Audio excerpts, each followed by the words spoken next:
Mi nombre es Mónica Valdés y en nombre de Diseñadores del Futuro les doy la bienvenida a esta conversación con Felipe Merizalde, quien nos va a compartir sus reflexiones frente a estos momentos de crisis y búsqueda de nuevos modelos de sociedad. Esta charla hace un tejido, una conexión entre el consumo de productos de animales y la pandemia. Hace una reflexión sobre la crisis ambiental y, por supuesto, tiene que ver también con la injusticia social. Vamos a escuchar a Felipe, quien es psicólogo, en este momento trabaja como psicólogo en el Colegio Nueva Granada, atiende un consultorio también de psicoterapia, dirige talleres de mindfulness y desarrollo personal y luego de un posgrado en California se ha dedicado también a trabajar proyectos de medio ambiente y derechos de los animales. En el año 2011 ya venía Felipe recordando que hizo una charla en un encuentro de soñadores del futuro donde nos explicaba justamente este impacto en el medio ambiente debido al consumo de animales. Y desde ese momento hizo una reflexión que quiero citar textualmente. Esta cuarentena, perdón, en el momento actual hizo hace poco una declaración que decía: esta cuarentena mundial es una pausa obligada para mirarnos, para reflexionar y para hacer cambios profundos. Uno de los más urgentes es lo que decidimos poner en nuestros platos para alimentarnos. Entonces, ahora sí, Felipe, te escuchamos. Muchas gracias por estar aquí. Gracias, Mónica. Ok, entonces, siguiendo en lo que tú estabas diciendo y lo que yo venía contando ahora, pues esto es como una especie de segunda parte, 10 años, casi 10 años después, cuando primero conversé sobre estos informes, estos estudios recientes que hablaban sobre este tema, pero pues han pasado casi 10 años y, y la realidad es que ha aumentado un poco la conciencia sobre este tema. Por supuesto, hoy en día se está hablando mucho más de veganismo, hay muchas opciones alternativas basadas en plantas en los restaurantes, hay muchos más restaurantes vegetarianos, por lo menos en las grandes ciudades, pero la realidad es que, o sea, la realidad es dura porque el consumo de productos animales y de carnes y de todos los derivados de los animales sigue en aumento supremamente alto y cada vez aumenta más en proporción. Entonces la situación pues ha cambiado, hay más conciencia, pero todavía nos falta demasiado y la situación es bastante crítica con respecto a esto. Y en este momento, pues como decíamos, estamos en una época de reflexión de la cuarentena y, y pues es un momento para mirar. Por todas partes estoy oyendo y todos estamos oyendo mensajes en WhatsApp, en Facebook, en todas partes, de qué tenemos que hacer los seres humanos, cómo podemos empezar vemos que hay una crisis, vemos que hay una situación muy difícil planetaria, que pues ahora vamos a ver está también ligada al tema de la pandemia misma, pero, pero hay una situación muy complicada en la humanidad, en el planeta, hay una crisis ambiental tremenda, hay unos niveles de pobreza crecientes, inauditos, y básicamente surgen estas preguntas: ¿qué podemos hacer? ¿Cómo podemos salir si llegamos a salir pronto de esta situación de cuarentena y a superar esta crisis? ¿Cómo vamos a volver al mundo? ¿Cómo vamos a mirar si va a haber realmente un cambio? Si vamos a tratar de mirar las cosas un poco diferentes y actuar diferente. Y he visto muchísimas propuestas, cosas súper importantes, por supuesto, que además ya se venían gestando desde antes. Los últimos 2 años han sido de muchísimo activismo ambiental. Todo el tema, por ejemplo, de Greta reciente ha movilizado, como sabemos, yo trabajo en un colegio y puedo ver las nuevas generaciones cómo están creando cada vez más conciencia sobre estos temas ambientales y el impacto y las implicaciones tan grandes que tiene. Pero yo en todos los movimientos, en todas las propuestas, sigo viendo un tema que sigue pasando a segundo plano, que no se conversa mucho, y es nuestra alimentación. O sea, lo que nosotros, como decía ahorita Mónica, el impacto que tiene lo que nosotros decidimos poner cada día en nuestro plato para alimentarnos. De alguna forma estamos siempre esperando que la solución va a venir de los gobiernos, de los estados, de decisiones de grandes empresas, y la realidad es que pues pasan los años y pasan los años y no hay mayor cambio. O sea, tenemos los grandes protocolos y algunos líderes con buenas intenciones, pero después salen esos líderes y son reemplazados por otros que ya no están interesados y que niegan que existe el cambio climático. O sea, todos ustedes, y seguramente los que están viendo en este momento, pues son personas con una sensibilidad especial que están al tanto de esto y que les importa el tema del medio ambiente. Pero resulta que como venía diciendo, nosotros las personas seguimos esperando, o sea, los seres humanos, los ciudadanos del común, seguimos esperando que los cambios vengan de las grandes, de los grandes poderes. Pero la realidad es que eso es bastante difícil que se vaya a dar, y tenemos que seguir abogando por cambios políticos y presionando a los estados, y es muy bueno que nos movilicemos, pero el cambio más importante, yo les voy a explicar en un momento por qué lo digo, el cambio más importante está en la dieta, en lo que nosotros decidimos, en nuestra alimentación. Y lastimosamente, pues no, las campañas no lo hablan mucho, no se habla mucho ni no se habla de las dimensiones de este problema. Yo quiero contarles brevemente, hay muchas cosas que quisiera compartirles, y cuando yo empiezo a hablar de este tema, me salen muchísimas cosas porque soy muy apasionado. Llevo 17 años siendo vegetariano, 18 años y 10 vegano, pero quiero como tratar de resumirlo. Quiero contarles un tema. El otro día en la conferencia de Brigitte Baptiste, he visto todas las conferencias de diseñadores y me han encantado y me han inspirado muchísimo. La de Brigitte, que me fascinó, había varias cosas que ella dijo en un momento dado. Mencionó el tema de la disonancia cognitiva, y quiero como comenzar un poquito con eso.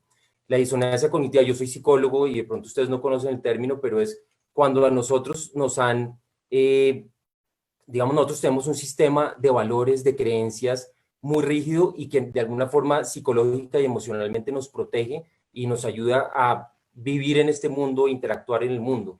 Pero cuando hay algo que llega y que quiere cortar con ese sistema de valores, nosotros tenemos unos mecanismos de defensa psicológicos muy arraigados, de defensa, de evasión, de justificación, y esto es lo que sucede con un tema como este que vamos a hablar, que es tan sensible como nuestra alimentación, como todo lo que está dentro de nosotros arraigado desde nuestros principios.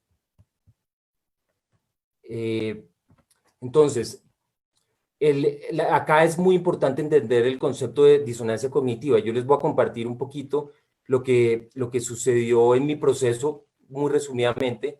Es que cuando yo era niño tuve una experiencia bastante dura, pues casi que podríamos decir traumática, que era que yo me gané un conejo en una rifa en la época que pues todavía daban de premios animales. Afortunadamente eso ya no sucede, pero uno cuando era chiquito le fascinaba pues obviamente ganarse un pollo. De hecho, antes de que les diga lo del conejo, el recuerdo más antiguo que tengo yo como ser humano es estando comiendo un día con mis papás pollo, y en esos días me había ganado un pollo también en una rifa, otra vez, y hice por primera vez la conexión. Yo iba a tener como unos 4 años, hice la conexión de que el pollo que yo estaba cuidando en mi casa se llamaba igual que el pollo que yo me estaba comiendo en ese momento, y me pareció una cosa extrañísima. Se lo pregunté a mis papás y mis papás me dijeron, pues claro, hombre, es que es lo mismo. O sea, el pollito ese divino que tú estás ahí cuidando y consintiendo es ese que te estás comiendo y que ya no se parece en absoluto a lo que era ese animal. Eso me generó, pues para que sea el recuerdo más antiguo que tengo en mi vida, pues tuvo que generarme un impacto muy difícil. Y sé que muchísimos niños y seres humanos tienen también uno de los primeros traumas y experiencias fuertes cuando empiezan a caer en cuenta de esta conexión, porque todos los niños aman profundamente los animales. Tenemos una fascinación con los animales natural que después se nos va durmiendo y se nos va perdiendo, pero la tenemos. Vuelvo a lo del conejo, que fue como a los 8 años. Me gané un conejo, lo crié en mi casa, en un apartamento en Bogotá con mi familia, y cuando creció demasiado me dijeron que ya no podíamos tenerlo más y había que llevarlo a una finca de unos parientes nuestros. y pues fue durísimo, me dio muy duro, pero por el bien del conejo y por la felicidad del conejo, pues lo llevamos allá. En ese diciembre, al poco tiempo, fuimos a la cena 24 y nos comimos una carne espectacular y yo la disfruté muchísimo y me pareció deliciosa y fui y le pregunté a la empleada y le pregunté qué carne era esa tan particular que me pareció tan rico y la empleada muy inocentemente me dijo, pues era su conejo, el que aquí lo trajemos y pues lo engordamos un poco más y nos lo comimos. Obviamente, pues fue un trauma para mí terrible, nadie me ha explicado que, pues, que el conejo iba para la finca, era para ser comido, pero desde esa época, pues yo tuve una sensación de dolor muy profundo porque yo mismo lo viví, o sea, ese conejo que tuve como 2 años, lo amé profundamente, lo conocí su personalidad, sus emociones, todo. Ahora les muestro un libro que me estoy leyendo, de hecho ahora les muestro acá, les hablo, que es Mentes Maravillosas de los Animales, de Carl Safin. Ahorita si tengo tiempo les recomiendo un par de libros que tengo acá, pero desde ese momento estuve muy cerca con la belleza y la profundidad que uno puede compartir empáticamente con un animal. Pero durante muchos años después de esto seguí viendo cosas muy complicadas sobre el maltrato animal en la industria de productos animales y en mi propia vida, pero tuve lo que hoy podemos llamar disonancia cognitiva en que siempre justifiqué pues que los animales terrible, pero pues teníamos que alimentarnos de los animales y que no había otra opción de alguna forma. Eso me tomó muchos años, como hasta que tenía 26 años, después de haber visto muchos documentales, haber conocido mucha gente vegetariana o vegana, y que empecé poco a poco como a deconstruir todos esos sistemas de creencias que mi cultura me había arraigado tan profundamente de que la carne era esencial y además era absolutamente deliciosa. Desde niños nos dicen que es una cosa increíblemente deliciosa, pero realmente pues es un condicionamiento, también volviendo a un término psicológico, es una construcción que nuestra cultura nos imprime a nosotros emocional y psicológicamente. Finalmente, después de llegar a conocer tantas cosas, tomé la decisión de hacer un mes de ser vegetariano, pero yo amaba tanto la carne, amaba tanto los productos animales, todo el tipo de carnes, que jamás pensé que fuera posible para mí. Yo siempre dije, jamás podré ser vegetariano, jamás podré ser vegano, porque es delicioso, porque es parte de mi cultura, porque es toda mi familia, porque la bandeja paisa de los domingos es como la cosa más esencial que existe. Lo hice por un mes, tomé la decisión a los 26 años más o menos de hacerlo por un mes y me costó un trabajo absoluto, pero además pensando que yo iba a volver después del mes a hacerlo, a volver a comer carne, porque para mí era imposible. Después de un mes muy difícil, al final del mes sentí que se me estaba quitando esa compulsión por la carne que estaba bajando esas ganas desesperadas de comer carne y tomé la decisión de hacer 2 meses, de seguir un segundo mes. Seguí el segundo mes y ya fue cada vez más fácil. Empecé a aprender, al principio pues no sabía cómo balancearlo, también me sentí débil porque no supe hacer el cambio, pero después de eso se volvió como algo fácil de hacer y pues llevo 18 años en este momento de ser vegetariano. Hace 10 años me volví vegano porque fue cuando aprendí y conocí todo este tema de la conexión con el medio ambiente, donde vi que los otros productos animales también tenían un impacto tremendo. Pero bueno, todo esto es para contarles que la mayoría de la gente con la que yo hablo, yo vengo dando charlas de este tema desde hace unos 12 años, he participado en unas clases de bioética en la Universidad de los Andes y algunos módulos específicamente sobre estos temas y cada día ha crecido en mí esa pasión por este tema. Pero pues también ha crecido un poco la tristeza de ver lo difícil que es. O sea, lo difícil que es cuando doy las charlas y hablo con la gente le encanta el tema, dice, wow, qué interesante, pero después me terminan diciendo, no, pero la verdad no estoy preparado algún día. Hace 10 años, inclusive con un grupo de amigos, empezamos a hacer los lunes sin carnes, la campaña de los lunes sin carnes, y yo hoy en día ya no creo en esa campaña, o sea, no creo que sirva pensar que uno por un día a la semana de no consumir algo que es bastante negativo, puede tranquilizar su conciencia. Lo digo sinceramente, puede que el proceso sí sea ir iniciando a ir dejando por partes, pero yo creo que el objetivo final debería ser, desde mi concepto, después de todos estos años de reflexionar sobre el tema y de ver las cosas, es que el objetivo final tendría que ser que los seres humanos nos alejáramos de los productos animales. Y ya ahora en un momento también les voy a explicar por qué. Entonces, es importante, yo creo que hay 3 pasos fundamentales. Voy a tratar de resumir porque ya me estoy extendiendo mucho. El primer paso para hacer este proceso es hacer conciencia, educarnos, y para eso tenemos que enfrentar la información y los hechos. ¿Cómo? Viendo charlas como esta, metiéndose en internet, que hay una cantidad de información, leyendo libros como los que yo tengo acá, viendo documentales como Cowspiracy, que está en Netflix, hay una cantidad de documentales del tema. La gente sé que le cuesta, hay gente que prefiere no verlo, prefiere dejarlo a un lado para poder seguir viendo tranquilamente, pero nosotros tenemos que enfrentar esa realidad si tenemos esperanza de un cambio en el planeta real. Miren, les digo sinceramente y estoy convencido de esto, todos los cambios de medio ambiente que queramos hacer, todos los cambios económicos, de modelos económicos, que son supremamente importantes, van a quedar dormidos y más o menos de segunda si no hacemos un cambio con la alimentación y si no nos alejamos del consumo de productos animales. Este problema es tan absolutamente grande y gigantesco y devastador que todo el tema de reciclar, andar en bicicleta y no sé, como ciertos cambios muy importantes, apagar la luz, apagar el agua, no usar plástico, todos importantísimos, pero son así de chiquitos comparados al elefante en el jardín trasero, que es la industria de productos animales, la producción de productos animales y el consumo. Entonces, les voy a decir un par de datos, tengo una cantidad de datos, pero quiero que ustedes oigan por lo menos algo importante. Pues de pronto ustedes ya lo saben, pero el consumo de productos animales tiene mayor, o sea, solamente esa industria genera más gases de efecto invernadero que todas las industrias de transporte del planeta unidas. Estos son todos los datos de Naciones Unidas, esto es un hecho, esto no es una filosofía hippie y alternativa, esto es la realidad, esto es ciencia, y esto es lo que tenemos que empezar a meternos nosotros en la cabeza. El metano producido por las vacas, que eso es solamente uno de los componentes, es 86 veces más destructivo que el CO2, que es el que producen los carros.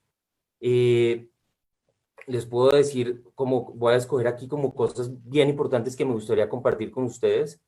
Hay algunos estudios que dicen que hasta el 51% de los gases de efecto invernadero son causados por la industria de productos animales. Esos son datos que son difíciles, todo el cambio climático es difícil de determinar, porque hay muchos estudios que se contradicen, pero no hay duda de que la industria de productos animales está en el tope de la dificultad. Además, porque no se tiene en cuenta, y ahora les voy a hablar del impacto en la deforestación, la cantidad de CO2 que se libera a la atmósfera cuando se deforesta.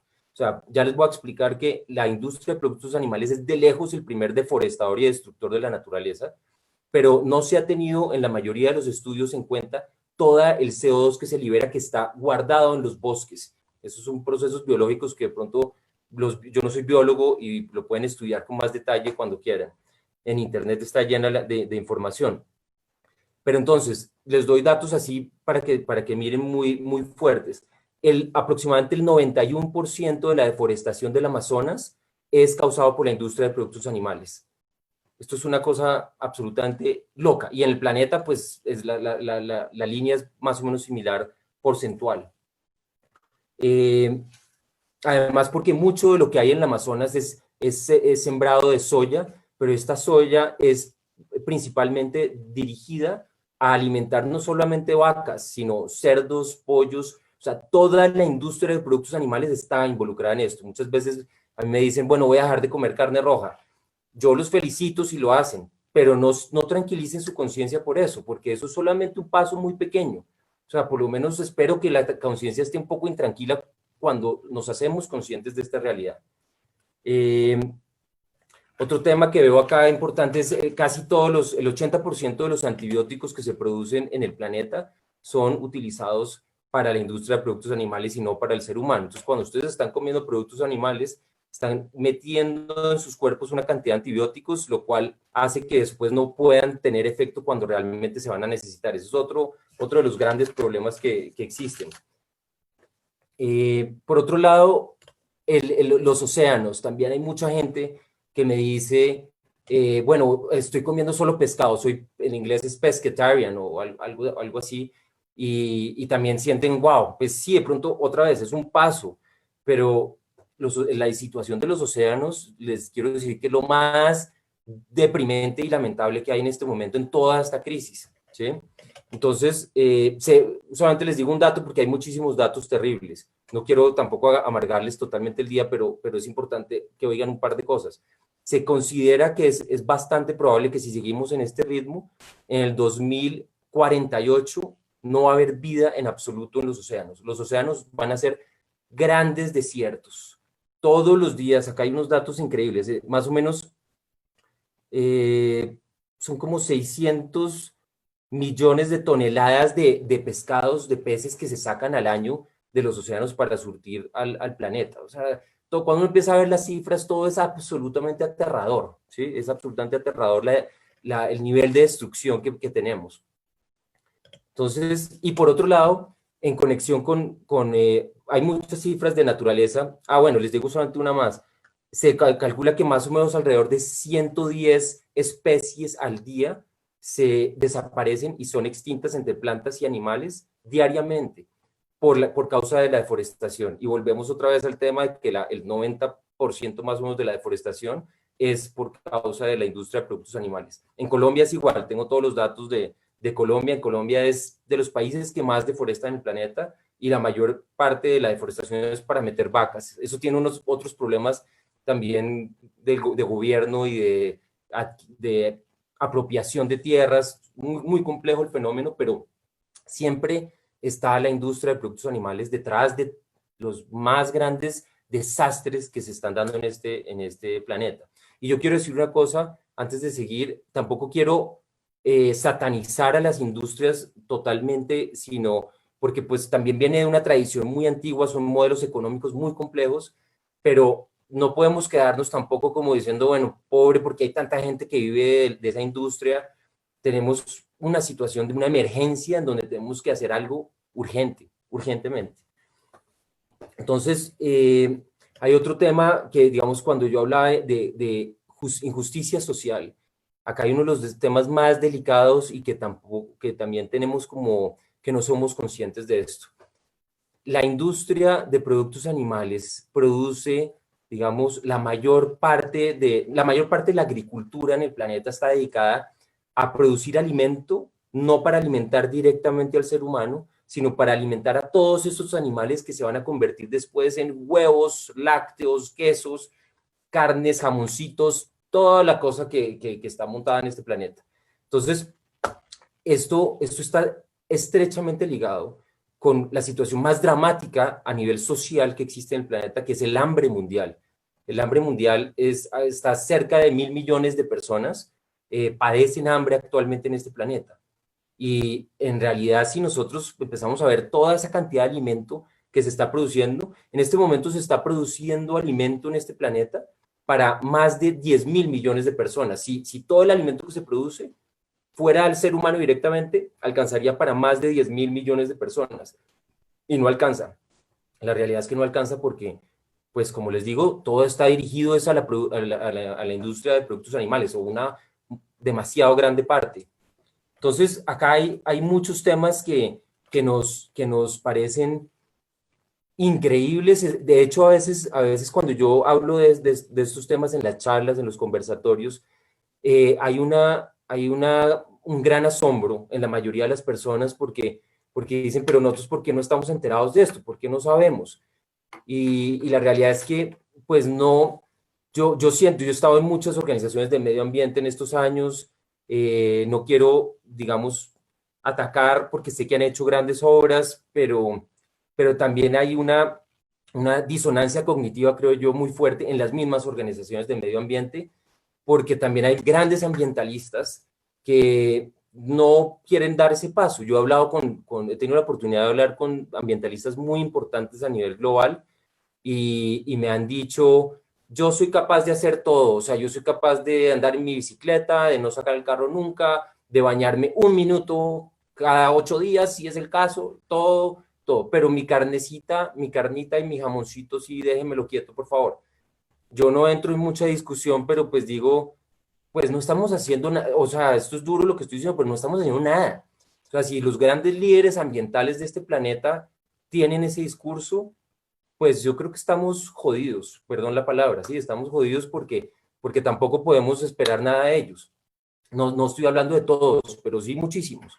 Entonces, yo lo que creo es que tiene que haber un movimiento, tiene que haber un movimiento a partir de esta época, además aprovechando esta situación de cuarentena, de reflexión, de mirar las cosas de otra manera. Se requiere un movimiento muy importante. Antes de que les hable de lo del movimiento, les voy a hablar brevemente de la conexión de pandemia, porque yo también lo he hablado como en el título de esta charla y no quiero que se me pierda.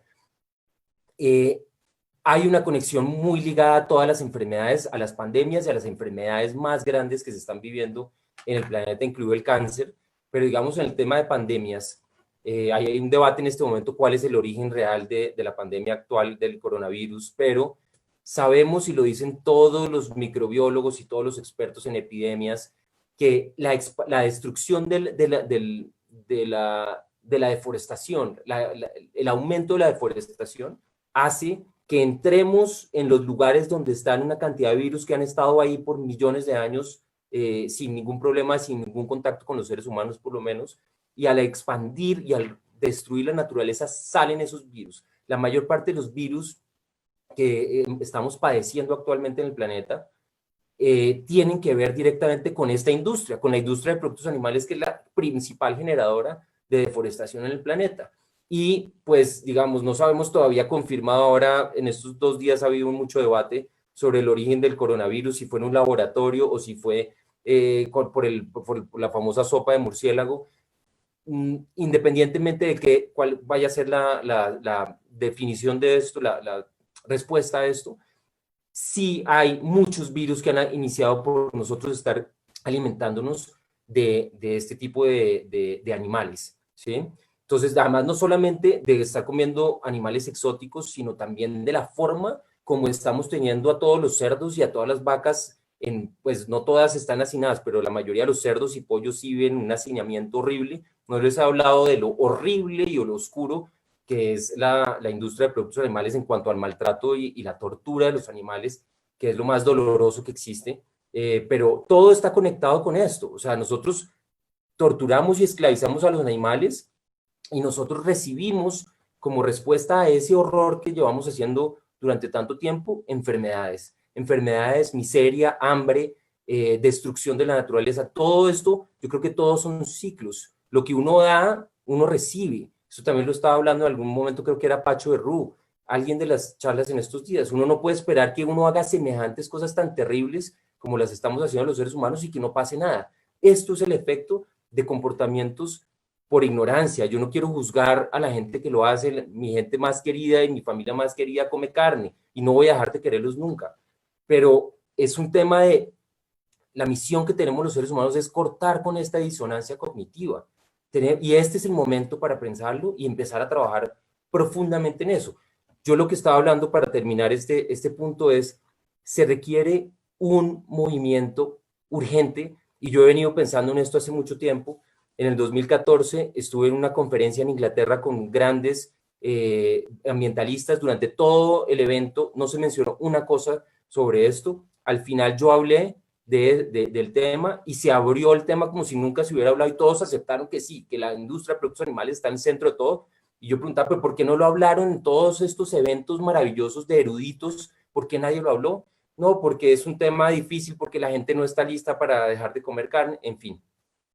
Yo desde ese 2014 tuve en esos días un sueño. No quiero creerme Martin Luther King, pero creo que mucha gente tiene sueños cuando le llegan como mensajes o revelaciones, y creo que me llegó un sueño. Vi que teníamos que empezar un movimiento, que tendría que haber un movimiento de conciencia y de acción a nivel planetario y que está faltando en este momento.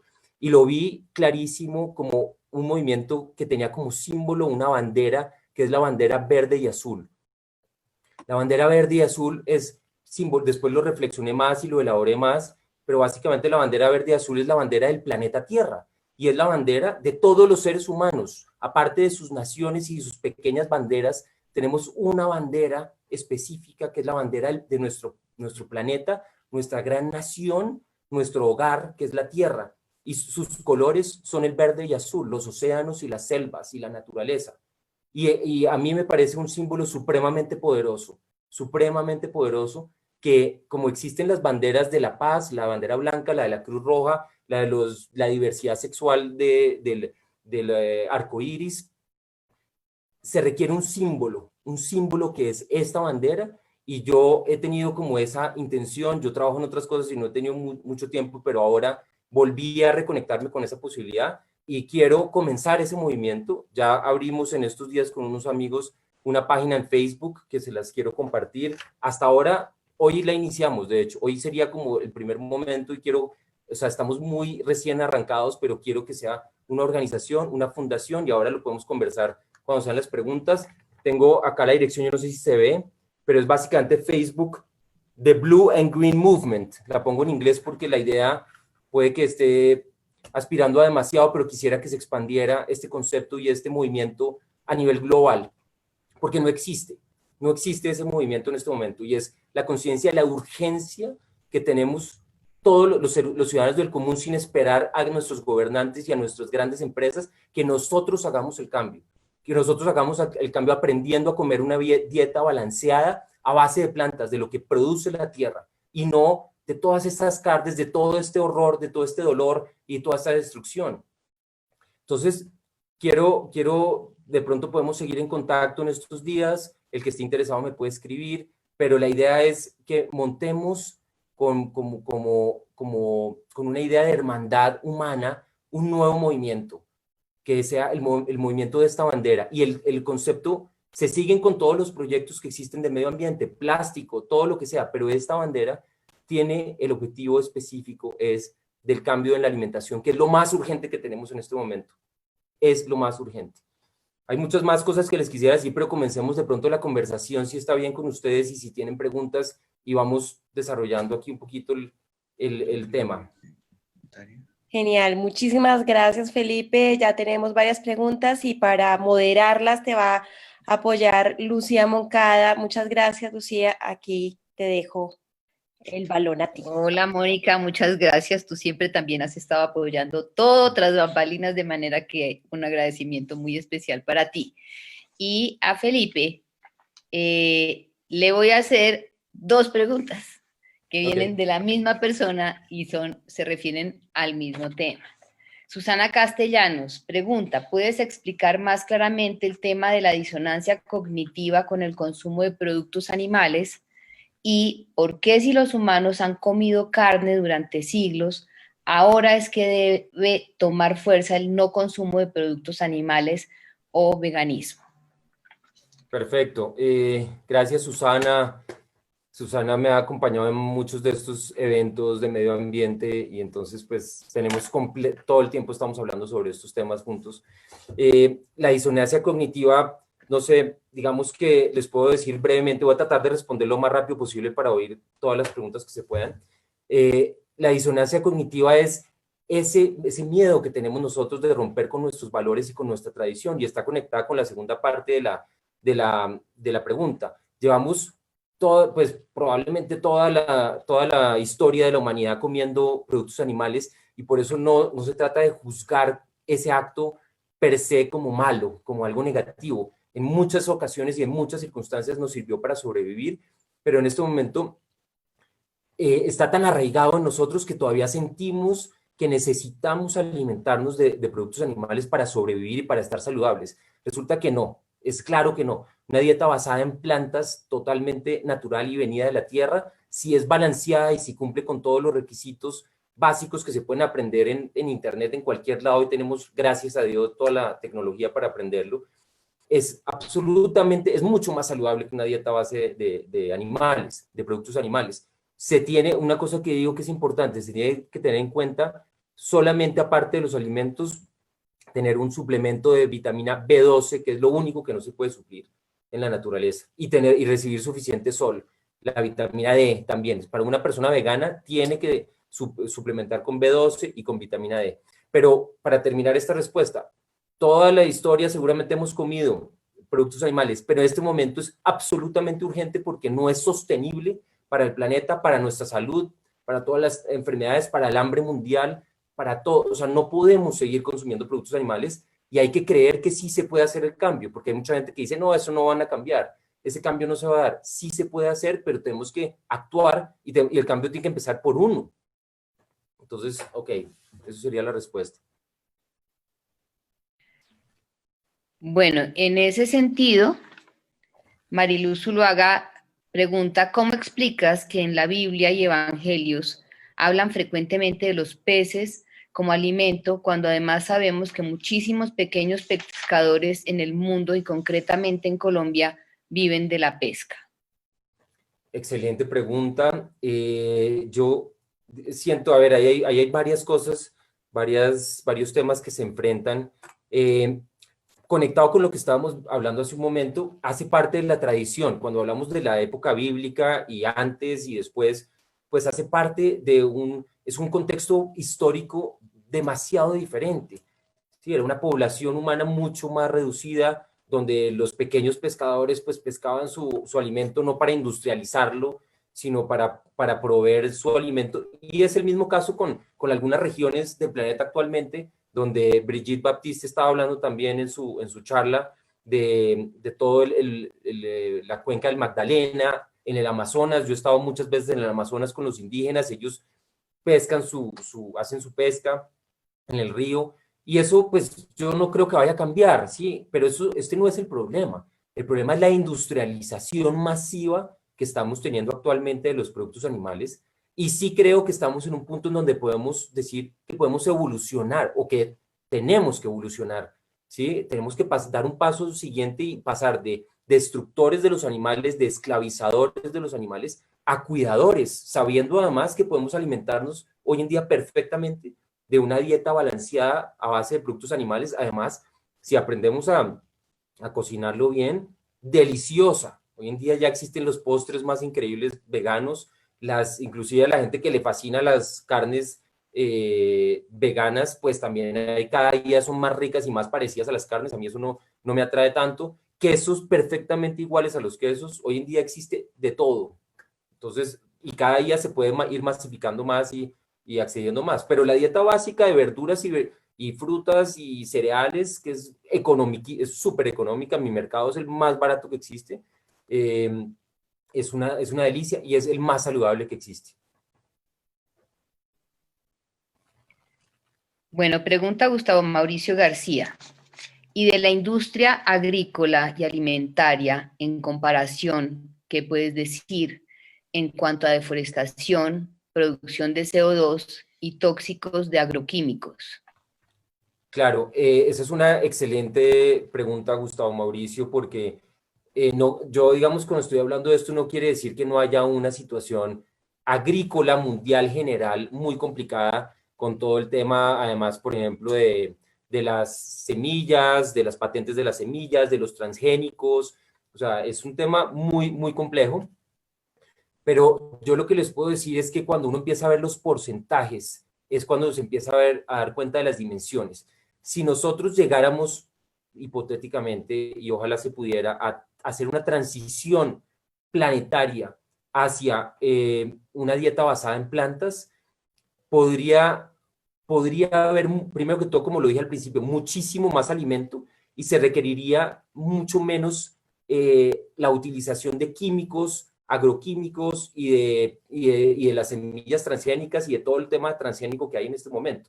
O sea, nosotros tendríamos una agricultura muchísimo más armónica con el planeta si fuera basada en plantas, dirigida directamente a los seres humanos y no a los animales. Entonces, eso podría ser la solución también, inclusive a lo perverso de la agricultura que existe contemporáneamente. Este cambio tendría unas implicaciones globales en todos los aspectos, en todos los aspectos.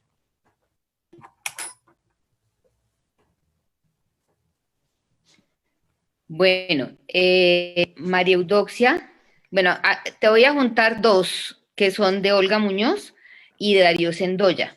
¿Listo? ¿Qué consejos prácticos podrías darnos para transitar hacia el veganismo? Ambos tienen la misma inquietud.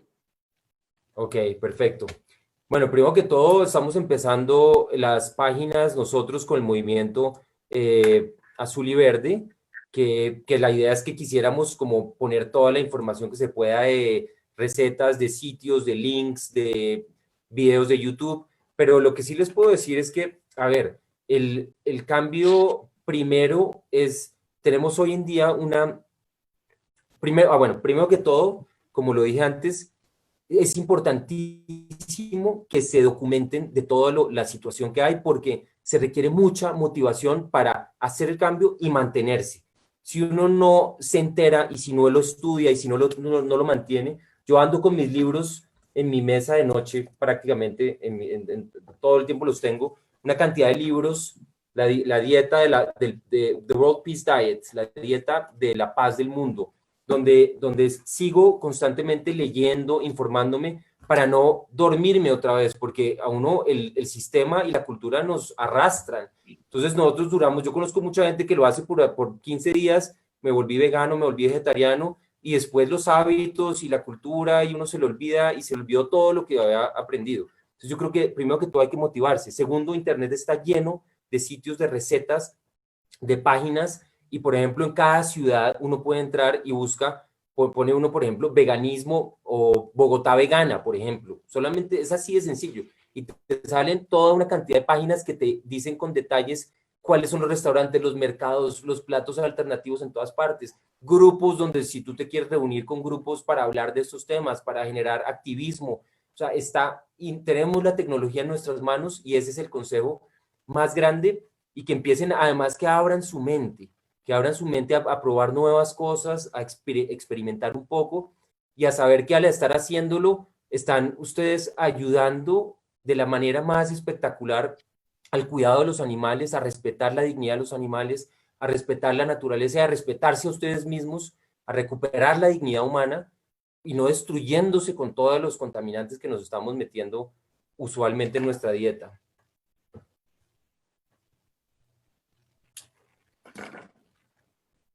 Bueno, María Eudoxia Arango pregunta, ¿por qué nos han explicado que en el proceso de formación humana el hombre primitivo cazador necesitó alimentarse de la carne de los animales que cazaba? Sí, ahí hay muchos debates supremamente interesantes de los orígenes del consumo de productos animales.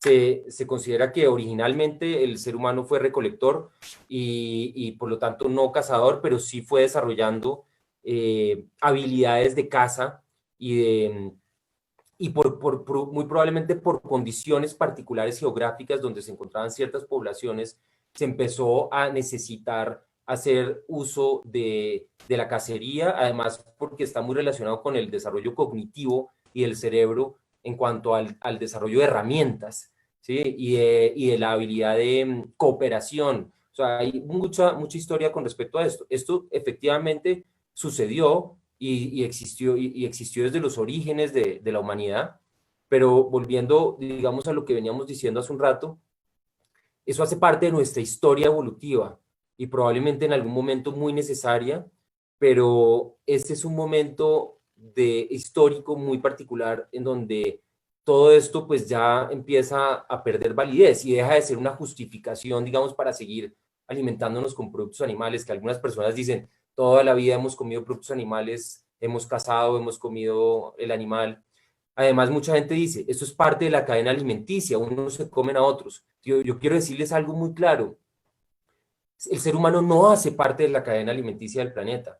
Nosotros estamos completamente por fuera. La cadena alimenticia tiene su armonía, su respeto, sus procesos, sus balances, y se sabe que, por ejemplo, un cazador tiene de cada 10 cazas de los felinos, los grandes felinos, de cada 10 intentos solamente una vez logra coger su presa. Hay un balance y muchas veces muere el cazador porque gastó demasiada energía y no alcanzó a comerse la presa.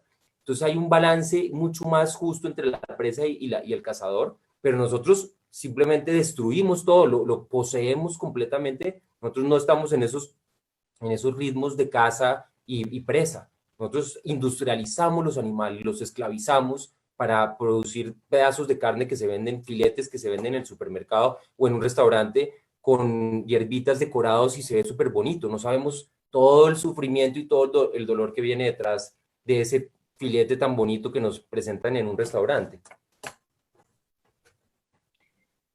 Bueno, aquí Cecilia Ramos, Natalia González y yo tenemos unas inquietudes en el mismo sentido.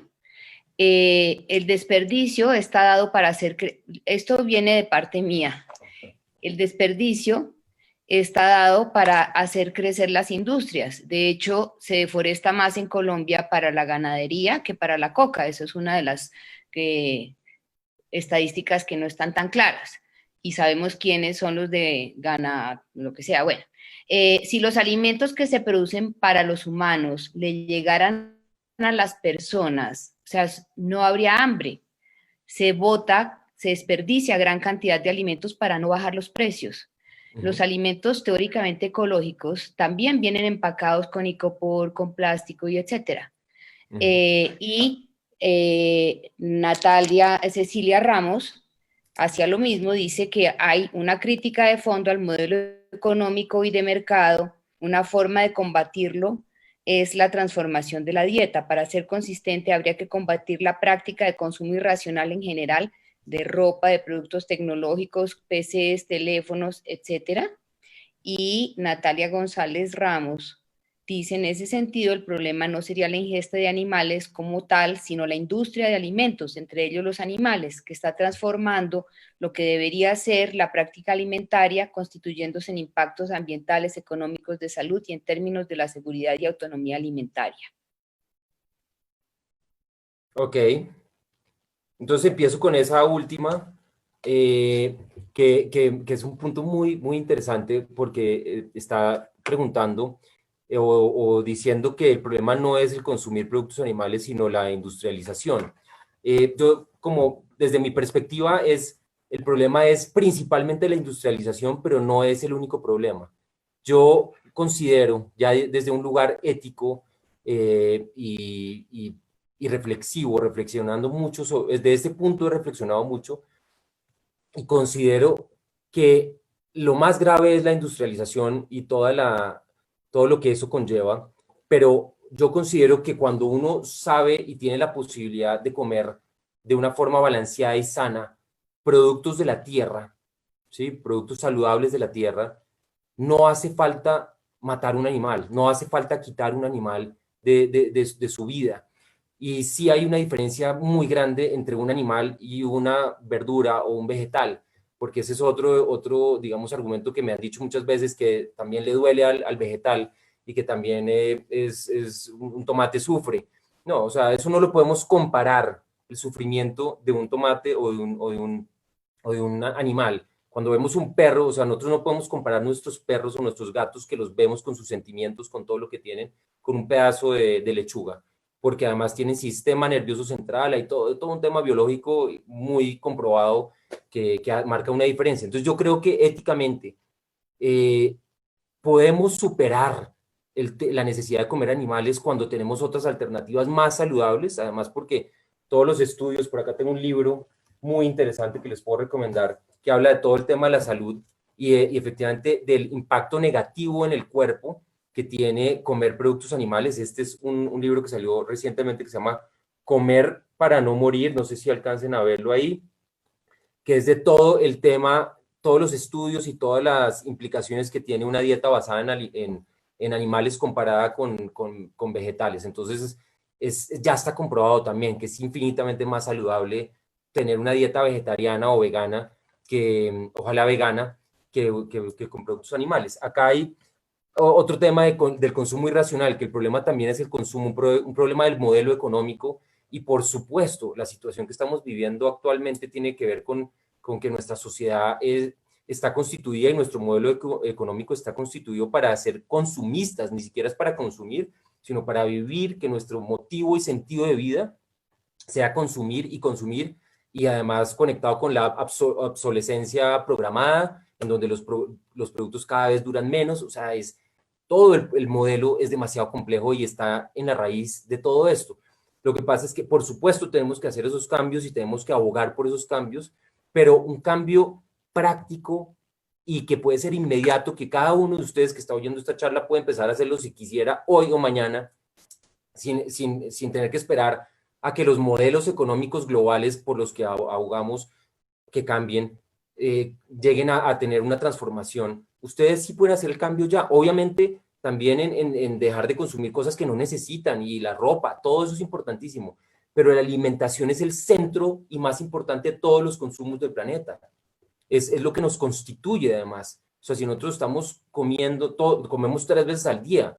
En cambio, nosotros vamos de compras a, pues, algunos más, pero yo, no sé, 1 vez al año. Entonces, sí hay una diferencia. Algo me han dicho también del problema del desperdicio.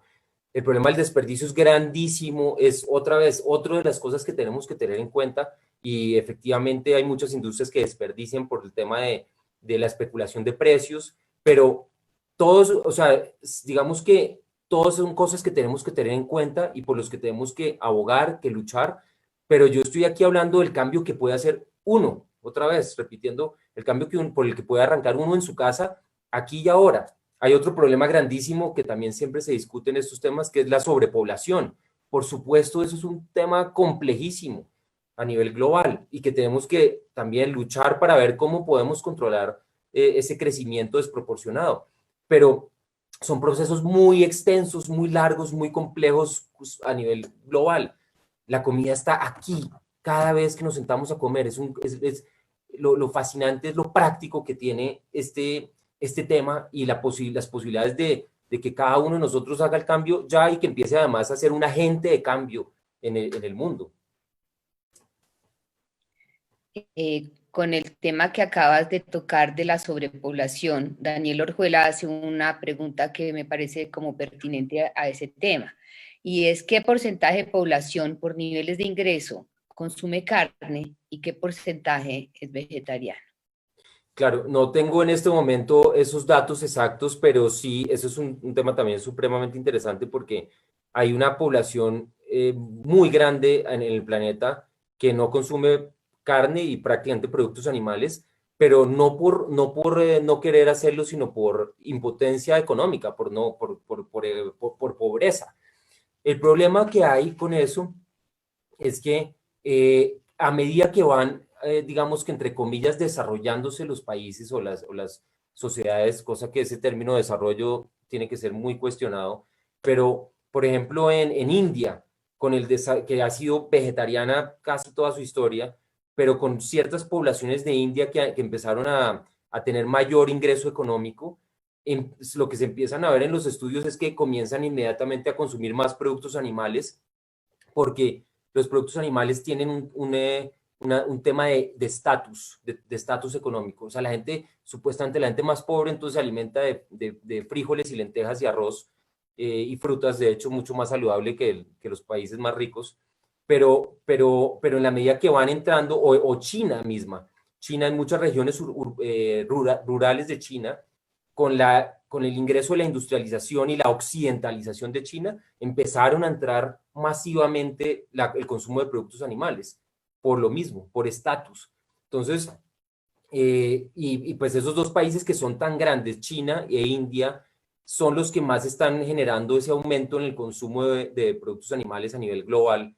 Puede que haya más conciencia en nuestros países o en Estados Unidos, más veganos, empiezan a aumentar un poquitico los veganos, pero en China, con ese crecimiento en China del consumo, pues ya estamos otra vez un poco complicados.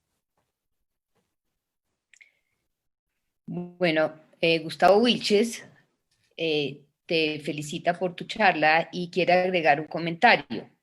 Si debemos y queremos aliarnos con los demás animales para superar esta crisis, porque los humanos solos no podemos, ellos deben estar seguros de que no nos los vamos a comer. Me encanta. Me encanta ese comentario de Gustavo, además porque había anotado algo de su charla que me pareció absolutamente espectacular, además que somos vecinos, entonces por ahí nos encontramos, y, y me fascinó una frase que no sé dónde la tengo anotada, pero creo que era algo así como: el amor no nos va a dejar solos, que me pareció, me llegó al alma, y pues yo añadiría un poquito a eso: el amor es lo único que nos puede salvar en este momento. El amor es lo único, y yo creo que siempre ha sido así, pero en este momento más que nunca el amor, la compasión es lo único que nos puede salvar. Y efectivamente con los animales, en la medida que nosotros abramos nuestro corazón hacia nuestros prójimos, que son también los animales, podremos, y ahí tendremos esperanza de sobrevivir, si los empezamos a ver como nuestros prójimos, no como como parte de la despensa infinita que tenemos de consumo. Gracias, Gustavo, por esa frase, estoy muy de acuerdo. Bueno, y yo creo que ya esta es la última pregunta que la plantea Alejandra Monroy Ramos. Y dice: entiendo el mensaje que nos quieres transmitir sobre el modo de producción aberrante del consumo de carne animal, deforestación, CO2, maltrato animal, liberación de metano, etcétera. Si cambiamos ese modo de producción como sociedad, tomando como referente el aporte que hizo Temple Grandin, ¿cuál sería tu postura frente al consumo de carne animal? Yo tuve que buscar quién es Temple Grandin, que yo creo que tú sí lo conoces, que diseña mataderos, es una mujer que diseña mataderos para tener un consumo más ético y una muerte digna del animal, por decir algo. Sí, sí, claro, sí conozco el tema, y eso se conecta mucho por ejemplo, en Estados Unidos hay una organización que se llama The Humane Society, que precisamente está buscando tiene ese propósito de que la industrialización o la industria de productos animales sea más humana, entre comillas, y que no tengan todas las torturas que hay actualmente. Primero que todo, con eso yo pienso que es demasiado utópico pensar que eso se podría lograr por la cantidad de seres humanos consumiendo productos animales. O sea, tener algo que sea supuestamente respetuoso con los animales es bastante difícil, porque pues además los modelos económicos lo que buscan es la efectividad y poder producir cada vez más, y por eso cada día se industrializa más esa industria. Pero digamos que en ese mundo utópico, que de pronto se pudiera, yo personalmente, como lo dije ahora hace un momento, no estaría tranquilo tampoco con ese modelo. O sea, yo no siento que tratar a los animales con más, o sea, sí puede mejorar un poquito, pero que tratar a los animales con un poquito más de suavidad, pero de todas formas meterles el machetazo al final para producir carne, sigue siendo para mí dramático. Yo les cuento un ejemplo además conectado con eso, y es que hace muchos años estaba yo, antes de ser vegano, compraba huevos ecológicos y amigables con las gallinas o sea, tenía como un sello de respeto a los animales. Cuando realmente averigüé, investigué porque quería ver si ese el caso, vi que lo único que tenían era que seguían confinados como todas las gallinas, pero que las dejaban salir 1 hora al día de sus jaulas para que caminaran un poquito y volvían otra vez a estar totalmente confinadas. Y eso ya les daba el derecho a tener el sello de trato humano. O sea, yo creo que no hay posibilidad, yo no creo en el trato humano a los animales cuando se está industrializando, no creo, y yo sí abogo y pienso y sueño con un mundo vegano que realmente ya diga: vamos a respetar los animales, vamos a respetar la naturaleza, y vamos a tener una dieta, una alimentación de origen pacífico, es como lo quisiera llamar también, dieta o alimentación de origen pacífico. Muy bien, Felipe, muchas gracias. Nos permites comprender que el consumo también es político y que todos los cambios estructurales necesitan cambios relacionados con la alimentación, y particularmente me quedo con tu llamado al respeto de la dignidad de los animales y a la perspectiva de asumirlos como prójimo y no solo como despensa. Muchísimas gracias por haber estado acá en Diseñadores.